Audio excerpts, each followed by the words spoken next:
அடுத்ததா மேடைக்கு நம்ம கூப்பிட போறவர் இந்த விழாவின் நாயகன் அவர்தான். எல்லாரும் தெருவுல கிரிக்கெட் விளையாடிட்டு இருந்தப்ப அவர் என்ன பண்ணாரு? கிட்டார் வாசிச்சுட்டு இருந்தாரு. எல்லாரும் வந்து லவ் லெட்டர் எழுதிட்டு அவர் என்ன பண்ணாரு? லிரிக்ஸ் எழுதிட்டு இருந்தாரு. எல்லாரும் Facebookல என்ன போட்டோ போடலாம்னு திங்க் பண்ணிட்டு இருப்பா அவர் என்ன பண்ணாரு? என்ன டியூன் போடலான்னு திங்க் பண்ணிக்கிட்டு இருந்தாரு. எல்லாரும் காலேஜுக்கு வந்து அரியர்ஸை முடிக்க போயிட்டு இருந்தாங்க. ஆனா அவரு ஆடிட்டோரியத்துக்கு போயிட்டு இருந்தாரு. எதுக்கு? அவார்ட்ஸ் வாங்குறதுக்காக. அங்க பாருங்க மேடம், ஆக்சன் மேடம் அப்படின்ற மாதிரி பேசியிருக்காங்க ரெண்டு பேரும். சார், அவர் எவ்வளவு பெரிய ஒரு மியூசிக் டைரக்டர், எவ்வளவு நேஷனல் அவார்டு வாங்கின ஒரு மியூசிக் டைரக்டர். இப்போ அவர் பேர் சொன்னோடனே அரங்க மதுரை கைத்தட்டல் கிடைக்க போகுது. ஆமாக்கா, எப்பவுமே சொல்லுவாங்க காம்போ ஹிட் காம்போவா இருக்கிறது பயங்கரமான சூப்பர் ஸ்பெஷல்னு. இந்த ஹிட் காம்போவுக்கு எங்களுடைய மனமார்ந்த வாழ்த்துக்களை ஃபர்ஸ்ட் சொன்னோம். இருங்க சார், அனுப்பாதீங்க சார், நாங்க எங்களோட இன்ட்ரோ கொஞ்சம் பில்டப் பண்ணிட்டு அப்புறம் அனுப்புங்க சார். இவங்களுக்காக உங்க ஸ்டைல்லே சொல்லணும்னா, உனக்கென மட்டும் வாழும் விதையடி, உயிருள்ள வரை உங்கள் படைப்புக்கு நாங்கள் அடிமையடி அப்படின்னு சொல்லலாம். ஒரு மிகப்பெரிய கைத்தட்டலோட எங்களோட டார்லிங் ப்ரோ ஜி பிரகாஷ் அவர்களை மேடைக்கு வருகை என்று வரவேற்கிறோம்.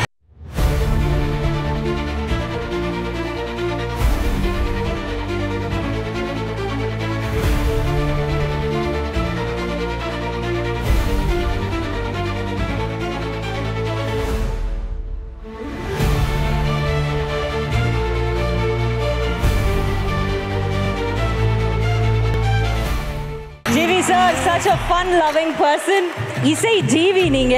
உங்களுடைய குரல் கேட்கறதுக்காக எல்லாரும் காத்துருக்காங்க. Come on. அனைவருக்கும் வணக்கம். எல்லாம் எப்படி இருக்கீங்க? செம்ம எனர்ஜி. தனுஷ் சார் ஃபேன்ஸோ தனுஷ் சார் மாதிரியே அப்படியே ஃபுல் எனர்ஜியோட மாஸ் பண்ணுறீங்க. அவரோட ஃப்ரெண்ட்ஷிப் என்ன சொல்கிறது? பொல்லாதவன் 2007 என்னோட 3வது படம். அந்த ஆடியோ லான்ச் எனக்கு ஞாபகம் இருக்குது. நான் ரொம்ப சின்ன பையனாக அப்படியே ஆடியோ லான்ச்சில் இருந்தேன். நிறைய பேர் இருந்தாங்க. இவர் வந்தார். வந்த உடனே என் கிட்டே வந்துட்டு கையை பிடிச்சி கூப்பிட்டு போனார். நானும் உன்ன மாதிரி சின்ன பையனாக தான் இருந்தேன், இந்த மாதிரி நானும் அப்படியே ஓரமாக தான் இருந்தேன், நீ வா அப்படின்னு சொல்லிட்டு கூப்பிட்டு போயிட்டு அந்த ஆடியோ லான்ச்சில் என்னை வந்து ஸ்டேஜுக்கு கூப்பிட்டு போனார். I still remember that. அந்த ஃப்ரெண்ட்ஷிப் வந்து இன்னி வரைக்கும் இருக்குது. அந்த படம் வந்து அந்த தீபாவளியில் வந்து எங்களுக்கு ஒரு பயங்கரமான ஒரு மெமரி கொடுத்துச்சு. அது இன்னி வரைக்கும் அந்த ஃப்ரெண்ட்ஷிப் பொல்லாதவனாக இருக்கட்டும், அசுரனாக இருக்கட்டும், அதுக்கப்புறம் மயக்கம் என்னவாக இருக்கட்டும், ஆடுகளமாக இருக்கட்டும், ரொம்ப ஸ்பெஷல். இப்போ வந்து லாஸ்ட் மந்த் எனக்கு நேஷ்னல் அவார்ட் கிடச்சிது. அதுவும் இவர் படத்துக்கு தான், வாத்தி படத்துக்கு கிடச்சிது. ஸோ ஏதோ ஒரு ஸ்பெஷல் மேஜிக், ஒரு ஃப்ரெண்ட்ஷிப், ஒரு ஆனஸ்டான ஒரு ஃப்ரெண்ட்ஷிப்னு சொல்லணும். Very straight forward honest person, brutally honest அப்படின்னு சொல்லலாம். இட்லி கடை ஒரு ரூட்டடான வில்லேஜ் ஃபிலிம். நம்ம ரூட்ஸில் நம்ம ஒரு இமோஷ்னலான ஒரு ஃபிலிம். ஒரு டேரக்டராக வந்து அவர் எந்த காம்ப்ரமைஸுமே கிடையாது. நான் திருச்சிற்றம்பலம் பார்த்தபோது ஃபீல் பண்ணேன். ஒரு ஃபைட் சீன் இருக்கும், அதில் வந்து அவர் ஃபைட் பண்ணவே மாட்டார். நான் கேட்டேன், எப்படி நீங்கள் இது எழுதுனீங்க அப்படின்னா, ஒரு டேரக்டராக பயங்கர ஆனஸ்ட்டாக எழுதியிருப்பார். ஸோ அவருடைய கிராஃப்ட்டுக்கு வந்து செம ஆனஸ்டான ஒரு டேரக்டர். இட்லி கடையிலையுமே நான் கேட்பேன், மச்சான் அந்த மாதிரி டான்ஸாக ஒரு சாங்கு ஃபேன்ஸ் எதிர்பார்க்குறாங்க, இப்படி பண்ணலாமா? அதெல்லாம் கிடையாது. இந்த கதைக்கு என்ன தேவையோ அதுதான் நீ பண்ணணும் அப்படின்னு ரொம்ப பர்டிகுலராக சொல்லுவார். ஸோ அந்த மாதிரி ஒரு மண் சார்ந்த ஒரு அழகான ஒரு இசை வந்து இந்த படத்தில் அமைஞ்சிருக்கு. கதையோட்டமாக, ஒரு உயிரோட்டமாக, ஒரு இமோஷ்னலான ஒரு பியூட்டிஃபுல் ஸ்கிரிப்ட். நம்ம எல்லாருக்குமே நம்மளுடைய தந்தையவோ இல்லை நம்மளுடைய ஃபேமிலியவோ நினச்சி பார்ப்போம். கண்டிப்பாக அந்த படம் நடக்கும்போது உங்களோட ரிலேட் பண்ணுவீங்க, உங்கள் ஃபாதரை நினச்சி பார்ப்பீங்க, எவ்வளோ நம்ம ஃபேமிலி நமக்கு இம்பார்ட்டன்ட் அப்படின்ற ஒரு ஸ்ட்ராங்கான மெசேஜோட ஒரு இமோஷ்னல் பியூட்டிஃபுல் ஸ்கிரிப்ட் இட்லி கடை. So thanks Dhanush sir for again and again having me in your films. And இதுவும் நமக்கு பொல்லாதவன் மாதிரியும் அசூரன் மாதிரியும் ஒரு பெரிய வெற்றி படமாக அமையும் நான் நம்புகிறேன். அண்ட் இந்த படம் கம்போசிங் அப்போது ஸ்ரேயஸ் வந்து கூப்பிடுவார், ரீ ரெக்கார்டிங் பண்ணோம் சார் அப்படின்னு.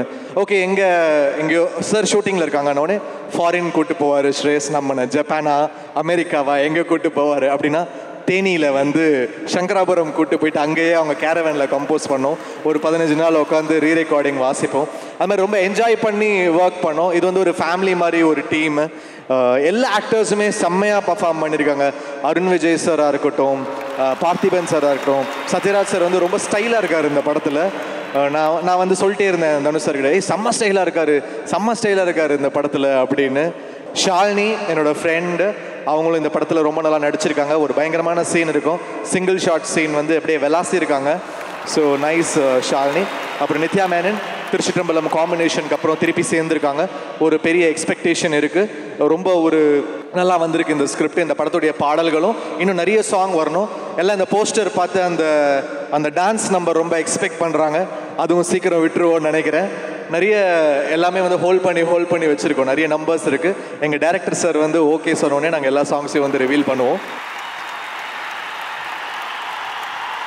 Thank you, Dawn Pictures, Akash, Shreyas, for giving me this opportunity.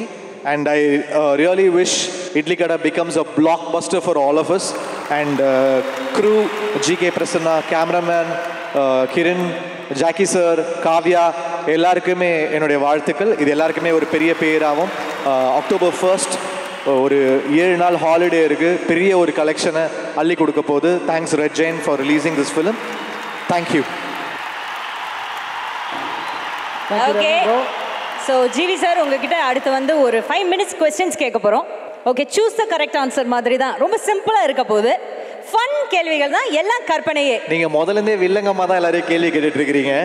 Darling bro, நீங்க நம்ம பார்த்து அப்படி சொல்றீங்க. ஈவென்ட் ஒன்னு பாருங்க. ஆமா, விஜய் இருக்கறனால கொஞ்சம் ஒரு நம்பிக்கை இருக்கு. கொஞ்சம் மேட்சிங் ஏதாவது தேவைனா பண்ணி கொடுங்க விஜய். ஓகே, இப்போ என்னன்னா தனுஷ் சாரோட ஒரு படம் பார்ட் 2 பண்றாங்க அப்படின்னு முடிவு பண்றாங்க. இந்த படங்கள், ஆனா அந்த படத்துக்கு நீங்க தான் ஹீரோ. ஓகே, தனுஷ் சார் தான் டைரக்டர். இந்த படங்கள்ல எந்த படத்தை நீங்க சூஸ் பண்ணுவீங்க? துள்ளுவதோ இளமை, திருடா திருடி, பொல்லாதவன், அசுரன், இதுல எது நீங்க சூஸ் பண்ணுவீங்க? அவர் டைரக்ட் பண்ணுவாரு. இப்போ அதே ரோல் நீங்க பார்ட் 2ல நடிக்கிறீங்க. ஓகேவா? நம்ம யங்கா ஒன்னு சூஸ் பண்ணுவோம். துள்ளுவதோ இளமை 2 பண்ணுவோம். ஓஹோ, ஆக்சுவலி ராயன்ல வந்து என்னை வந்து அந்த பிரதர் கேரக்டர் பண்ண சொன்னார். உண்மையாகவே அதில் வந்து ஒரு பிட்ரேயல் இருந்ததுனால நான் பண்ணல. சரி, அந்த பிட்ரேயல் வந்து நம்ம அப்படி ஒரு விஷயம் கூட என் நண்பனுக்கு கொடுக்கூடாது அப்படின்னு அதை நான் பண்ண மாட்டேன். அந்த 4 பேர் லிஸ்ட்ல நான் என்னைக்குமே இருக்க மாட்டேன். சரி சார்,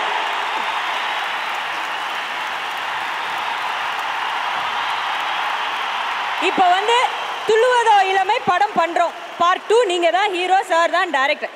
இப்போ இதுல எந்த ஹீரோயினை நீங்க சூஸ் பண்ணுவீங்க? ஆப்ஷன்ஸ் இதோ: Ana de Armas, Sydney Sweeney, Zendaya, Nithya Menon, Shalini Pandey. இதுல யாரை சூஸ் பண்ணுவீங்க? கற்பனை கேள்வியே. அது சிங்கிள் ஹீரோயின் படமா இருக்கும்னு யார் சொன்னது?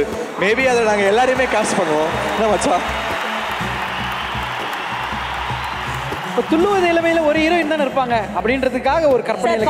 பார்ட் 2ன்ற போது ஏன் ஒரு ஹீரோயினை நம்ம வர்க் பண்ணோம்? ஒரு ஹீரோயின் தான் சார் தருவோம். கட்டுப்படி ஆகாது கம்பெனிக்கு, ஒரு ஹீரோயின் தான். நமக்கு ஆனா டி ஆர்மஸ் ஓகே தான். Thank you. Thank you so much, Vivi, an absolute genius. Let's give a big round of applause for GV Prakash.